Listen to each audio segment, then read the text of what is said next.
All right, every once in a while, I like to go back and sort of explain how all of this works on Ask a Special Education Attorney. So, what do I do if I don't see my question answered, and how do I know if it wasn't chosen to be answered? How it's going to come up is that once you ask a question, then it's going to go in my queue, all right? And it's there, all right? And so I can tell you that there's a lot of you in there.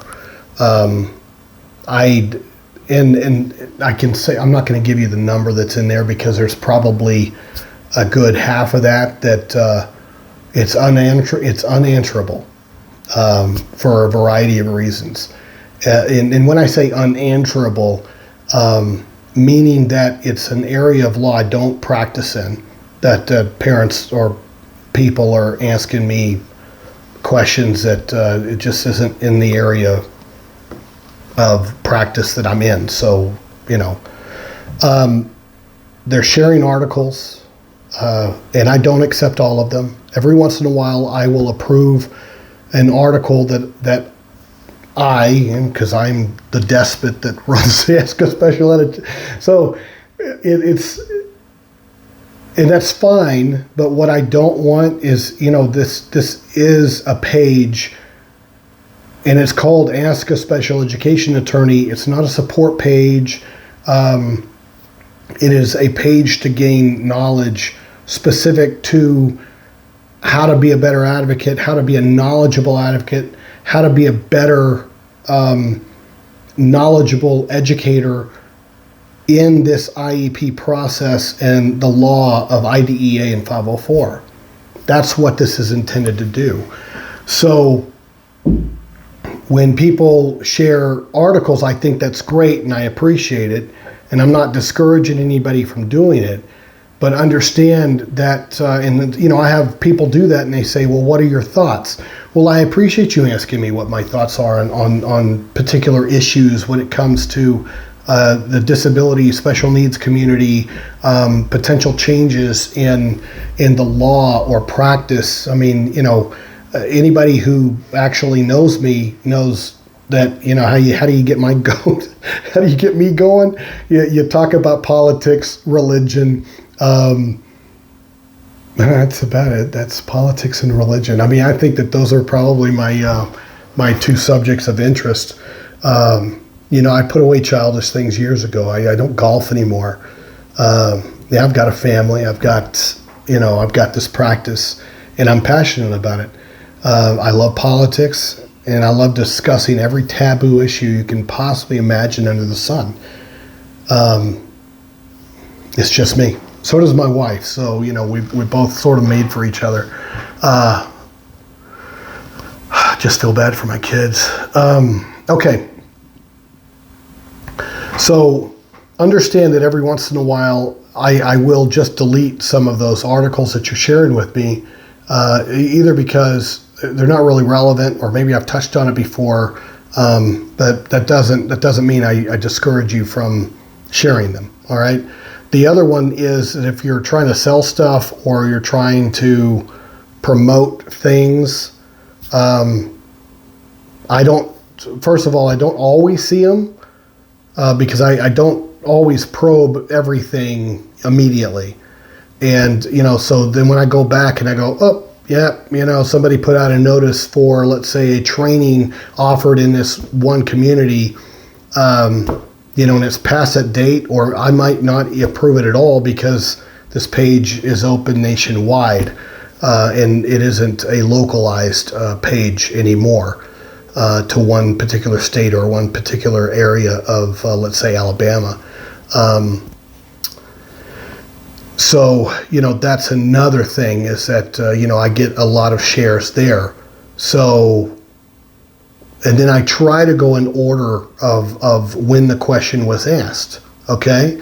Every once in a while, I will bypass if some of you ask some complicated stuff that I'm mulling over or thinking about.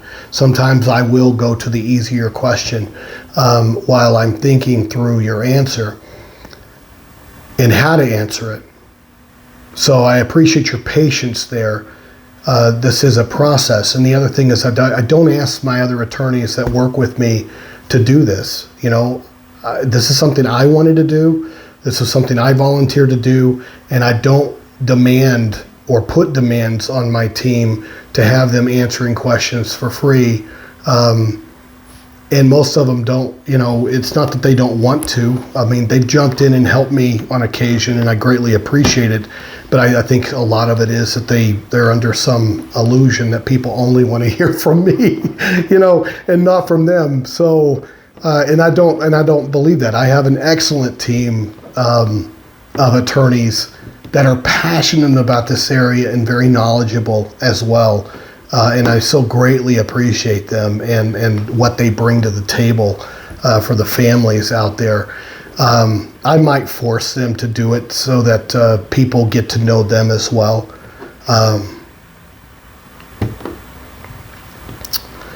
So that takes me back to, you'll see it pending.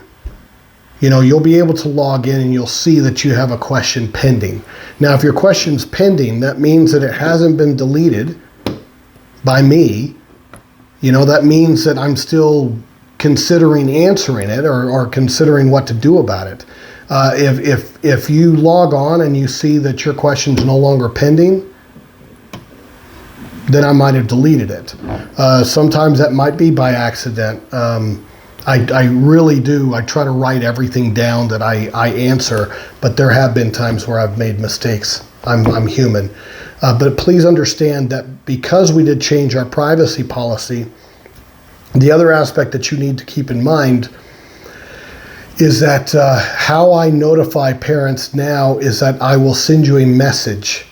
All right, if you have Facebook Messenger. If you don't have Facebook Messenger, then what I do is I will use the delete function where it will act as though I deleted it for some violation of our page policy. And then it will allow me to write you a note telling you why I deleted it. Well, I'll use that note to sit there and say, hey, your question was approved, and the video response was uploaded on a particular day. And the reason I tell you what particular day is so that you can go back and find your question, because I'm not going to, I don't have any identifying information on there anymore. So, you're going to need to know what question you asked. And I try to narrow it down to, the day of the video upload, because I'll do about somewhere between 5 and 10 on a particular day. And so, it helps you sort of narrow it down. But those are the two ways. I either send you a Facebook Messenger letting you know that your question was approved, and then I'll go in and delete your question. But I actually answered it, okay? Now, those of you watching on YouTube, all of my questions come off of the closed group Ask a Special Education Attorney on Facebook, as of right now. I have not yet, we're getting plenty of questions, through that venue. But it's also unfair to those of you who have subscribed independently on YouTube. It's just I do get the notifications on YouTube. So I guess you could ask a question that way, but I just would ask you not to be redundant. If you've asked a question over on Facebook, don't ask one on YouTube.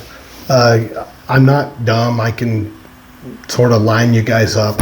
Believe it or not, I do a pretty good job of knowing who asked what, and I also try to. Some of you ask a lot of questions, and if I've asked one, then it may take a little bit of time to answer your second one, your third one, because I'm trying to answer other people's that haven't been answered yet.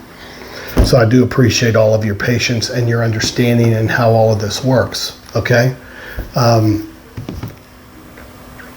But I still appreciate everybody and their willingness to participate in this page and the value that you might be getting out of it. That's what's important to me, is that we're raising the bar of advocacy and knowledge and interaction to where, you know, it's not an us against them scenario. We're all on the same page. We're all on the same team fighting for the same thing.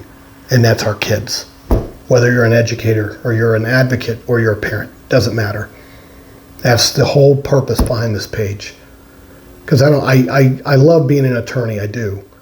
And yes, there's a fighting component to it. It's just naturally what being an attorney is, advocating for a position. But that doesn't mean that at the heart of hearts that that I am not constantly seeking a better way, and a better way to do this, and a better way to communicate, and a better way to serve our kids.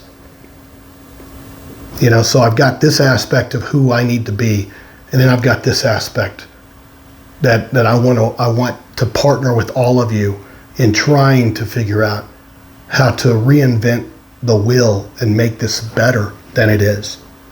And that's why I do this.